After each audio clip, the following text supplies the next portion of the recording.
शेतकरी कर्जमाफी पुन्हा लांबली। केंद्र सरकारकडून आयकर संदर्भातला डेटा आल्यानंतरच कर्जमाफीला सुरुवात होणार। माहिती येण्यासाठी आणखी 5 ते 6 दिवस लागण्याची शक्यता। विधिमंडळाच्या पावसाळी अधिवेशनाचं आज सूप वाजणार। मुख्यमंत्री देवेंद्र फडणवीस आज दुपारी 3 वाजता विधानसभेत अंतिम आठवडा प्रस्तावावर उत्तर देणार।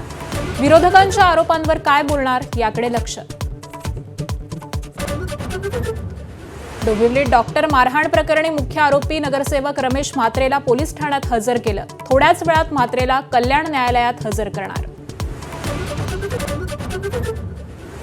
मुशी दुर्घटनेला 2 दिवस उलटूनही लोकप्रतिनिधींची पाठ। पालकमंत्री सुरेंद्र पवार, खासदार अमोल कोल्हे फिरकलेही नाहीत। प्रकाश आंबेडकरांकडून दुर्घटनास्थळाची पाहणी।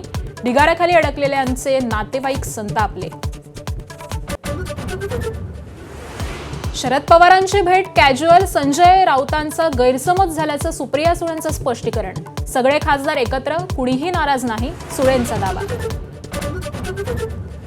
नाशकात ठाकरेंच्या शिवसेनेच्या नगरसेवकांची एकजूट। शिंदेंच्या शिवसेनेकडून ऑपरेशन टायगर राबवलं जाणार असल्याच्या चर्चेनंतर कार्यालयात एकत्र पत्रकार परिषद।